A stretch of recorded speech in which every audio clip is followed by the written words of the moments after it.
Dalam siri kali ini, kita akan menganalisa fasa pemulihan atau penghidupan semula dalam perkembangan dakwah sunnah di Perlis.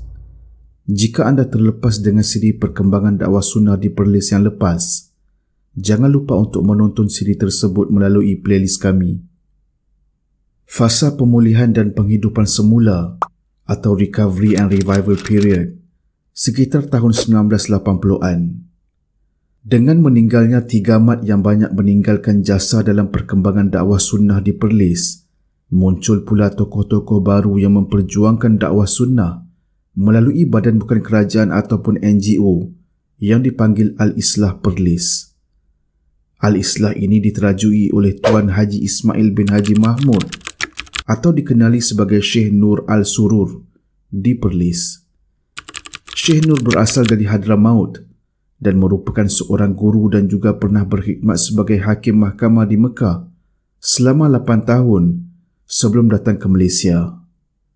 Walaupun dengan pengalaman yang besar, beliau mengekalkan identiti sebagai orang biasa dan hanya menjadi guru agama yang mengajar di beberapa sekolah di Perlis.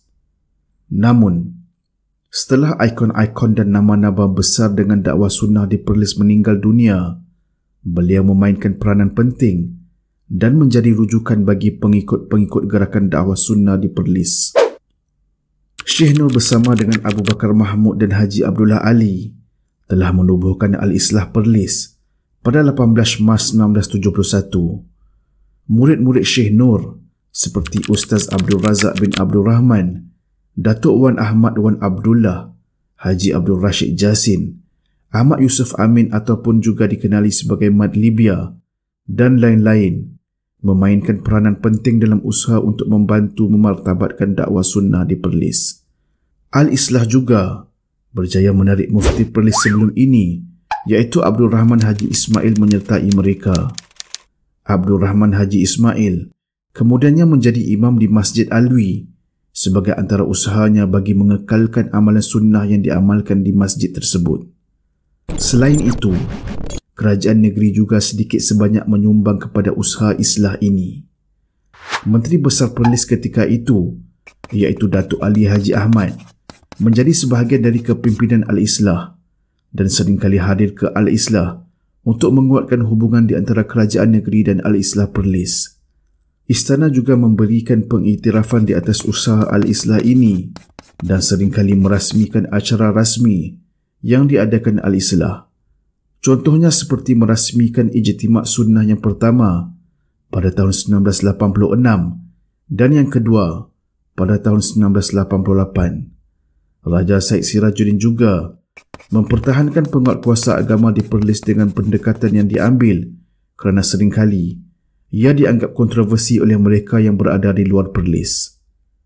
Disebabkan hubungan yang baik ini, Al-Islah Perlis melihat bahawa pentingnya peranan yang dimainkan pemerintah dalam memartabatkan gerakan dakwah sunnah di Perlis. Menteri Besar Perlis yang menggantikan Datuk Ali Haji Ahmad, iaitu Hamid Pak Wanteh, juga berjanji memberikan komitmen penuh dalam memartabatkan dakwah sunnah di Perlis. Seperti yang dinyatakan dalam ijtimak sunnah kedua, Hamid berbangga menjadi pengikut sunnah dan menteri besar di negeri sunnah tersebut. Selain itu, menurutnya, gerakan sunnah di Perlis adalah bergantung kepada UMNO dan pada beliau, selagi UMNO menerajui Perlis, sunnah akan kekal sebagai ideologi pemikiran utama dalam amalan beragama di Perlis. Di era ini juga, melihatkan pengaruh Saudi Salafi yang mula muncul di Malaysia. Kehadiran pengaruh Saudi Salafi di Malaysia boleh dijejaki dari tahun 1970-an sehingga 1990-an, iaitu zaman Islamic Revival yang berlaku dalam dunia Islam. Pengaruh ini boleh dilihat dalam konteks Arab Saudi yang muncul sebagai pemain utama dalam industri pengeluaran minyak. Apabila banyak negara Muslim menggunakan petrodollar, ia membuka laluan buat Arab Saudi untuk memasuki negara-negara ini melalui kedutaan Saudi yang dibuka. Kedutaan ini memainkan peranan penting dalam menyebarkan manhaj pemikiran Saudi Salafi. Di negara-negara di mana kedutaan Saudi ini dibuka, Badan Kebudayaan Islam atau dikenali sebagai Al-Mustashar As-Saqafi juga ditubuhkan. Antara peranan yang dimainkan oleh badan ini adalah untuk menyebarkan dakwah dan manhaj pemikiran salafi. Beberapa badan organisasi dakwah yang disokong Arab Saudi juga aktif berhubung dengan organisasi Islam di Malaysia. Antaranya seperti hubungan dengan Angkatan Belia Islam atau ABIM pada lewat 70-an dan awal 80-an, Rabitah Al-Alam Al-Islami dan World Association of Muslim Youth.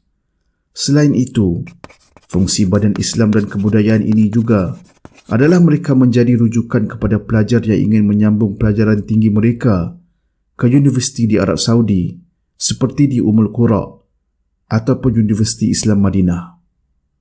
Pelajar yang pulang dari pengajian di Arab Saudi ini memainkan peranan penting dalam menyebarkan manhaj pemikiran Saudi Salafi di Perlis. Terutama pada tahun 1980-an dan 1990-an, hubungan rasmi antara Kedutaan Arab Saudi dan Perlis hanya bermula sekitar tahun 1992 dan 1994. Melalui hubungan ini juga, membolehkan pelajar-pelajar dari Perlis mendapatkan beasiswa pengajian ke Arab Saudi, terutama ke Universiti Islam Madinah. Dan melalui usaha sama ini juga, membolehkan penceramah dari Arab Saudi untuk mengajar dan berceramah di Perlis. Walau bagaimanapun, menurut Muhammad Sadiq Muhammad Ismail, iaitu pengarah Majlis Agama Islam di Perlis, hubungannya dengan Kedutaan Arab Saudi bermula dari tahun 1986 dan 1987 lagi. Antara penceramah yang sering memberi ceramah di Perlis melalui usaha sama ini adalah Dr. Abdul Rahman Ghanam, Dr. Abdullah Yasin dan Ustaz Safwan Badri. Di sebalik hubungan yang baik di antara Kedutaan Arab Saudi dan Perlis, gerakan dakwah sunnah di Perlis tidak mengambil secara menyeluruh manhaj pemikiran salafi sebagai pemikiran aliran utama. Gerakan dakwah sunnah di Perlis, walaupun menggunakan sumber ilmu atau epistemologi yang sama dengan gerakan Saudi Salafi, mereka mempunyai identiti tersendiri dalam fatwa yang dikeluarkan dan mereka tidak terikat dengan pemikiran manhaj salafi.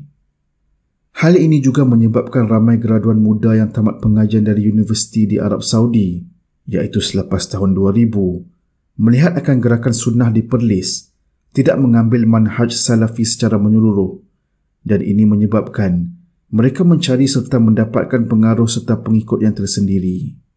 Di sini akan datang, kita akan melihat zaman keemasan bagi gerakan dakwah sunnah di Perlis. Jika anda suka dengan konten seperti ini, jangan lupa untuk melihat playlist kami yang lain dan jangan lupa untuk komen, share dan subscribe channel ini.